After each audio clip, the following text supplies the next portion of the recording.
అందరికీ నమస్కారం అండి. Welcome to my channel. ఈరోజు ఒక మంచి స్వీట్ చూపిస్తానండి మీకు. కేరళ స్పెషల్ అండి ఇది. కాలాతప్పం అంటారు. ఇది తేనె పట్టు స్వీట్. తేనెతోటి ఎలా ఉంటుందో అలా ఉంటుందండి. వండిన తర్వాత ఒక గ్లాసు బియ్యాన్ని అయితే నానబెట్టుకోవాలండి. ఒక 4 గంటలు నానబెట్టుకోవాలి. ఇది చాలా అంటే చాలా టేస్టీగా ఉందండి. నేనైతే ఫస్ట్ టైం చేశాను. ఎంత బాగా వచ్చిందంటే అంత బాగా వచ్చిందండి. రైస్ కేక్ అనొచ్చు, తేనె పట్టు స్వీటు, వాళ్ళు కేరళ వాళ్ళైతే కాలతప్పం అంటారు. ఇప్పుడు నానబెట్టిన బియ్యాన్ని నీళ్లు వడగట్టుకొని ఒక గ్రైండర్ జార్లో వేసుకొని బియ్యము, ఒక టీ స్పూన్ జీలకర్ర, కొద్దిగా ఉప్పు, కొంచెం పచ్చి కొబ్బరి, ఒక అరచిప్ప, తర్వాత ఉడికించిన అన్నం అండి, ఒక 2 టేబుల్ స్పూన్ల ఉడికించిన అన్నం వేసుకొని మెత్తగా గ్రైండ్ చేసుకోవాలండి. ఉప్పు, జీలకర్ర, ఇలాచి, ఉడికించిన అన్నం వేసుకొని గ్రైండ్ చేసుకోవాలి కొబ్బరి. తర్వాత ఇప్పుడైతే ఒక కప్పు బెల్లాన్ని, ఒక అరకప్పు నీళ్లు పోసుకొని బెల్లం కరిగేంత వరకు కరిగించుకోవాలండి. పాకం పట్టాల్సిన అవసరం లేదు. ఇప్పుడు ఈ కరిగించిన బెల్లం నీళ్ళని మనము ఈ పిండిలో వేసుకొని బాగా కలుపుకోవాలండి. చక్కగా బెల్లం అంతా కలిసిపోయేటట్టుగా కలుపుకోవాలి. వేడి మీదనే పోయొచ్చండి, ఏమవ్వదు. చల్లార్చిన అవసరం కూడా లేదు. ఆ పిండిలో కలిపిస్తే చల్లగా అయిపోతుంది.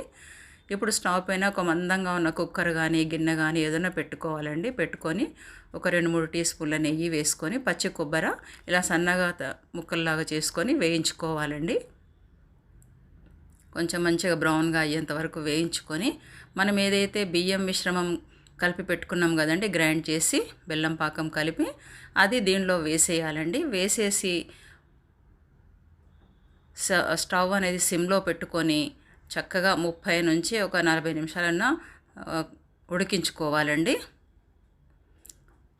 విజిల్ పెట్టొద్దండి, కుక్కర్ విజిల్ పెట్టకుండా కింద ఏదన్నా ఇది కొద్దిగా ఒక 5 నిమిషాలు ఉడికిన తర్వాత కింద ఏదన్నా ఒక పెనం కానీ ఏదన్నా పెట్టి ఇట్లా ఉడికించుకోవాలండి. ఇట్లా మనం చాకు పెట్టి కానీ ఏదైనా పెట్టి చూసుకుంటే దానికి పిండి అంటకుండా ఉంటే అప్పుడు అది అయినట్టు, రెడీ అయినట్టు. చూడండి ఎంత బాగా వచ్చిందంటే అంత బాగా వచ్చిందండి.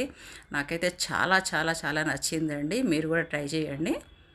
ఇది కొద్దిగా అడుగంటిందండి, మాడిపోయింది. నేను కూడా ఫస్ట్ టైం చేశాను కదా, కానీ రుచి అయితే అసలు అద్భుతం అండి. నోట్లో వేసుకుంటే కరిగిపోతుంది, అంత బాగా వచ్చిందండి. ఎంత బాగా అంటే అంత బాగా వచ్చింది. చూడండి, మనకి తేనె తొట్టెలో ఎలా ఉంటుందో గడులు అలా ఉందండి లోపల. ఇలా ఎంత అంటే అంత నాకైతే చాలా చాలా నచ్చింది. చాలా బాగుందండి, టేస్ట్ కూడా చాలా బాగుందండి. తేనె పట్టు స్వీటు అని అయితే నేను పెట్టుకున్నాను పేరు. చూడండి ఎంత బాగా వచ్చింది. రుచి కూడా అద్భుతం అండి. వీడియో నచ్చినట్లయితే లైక్ చేయండి, షేర్ చేయండి, సబ్స్క్రైబ్ చేయండి. థ్యాంక్ యూ అండి. మీరు కూడా ట్రై చేయండి. చాలా చాలా చాలా బాగా వచ్చిందండి. థ్యాంక్ యూ అండి.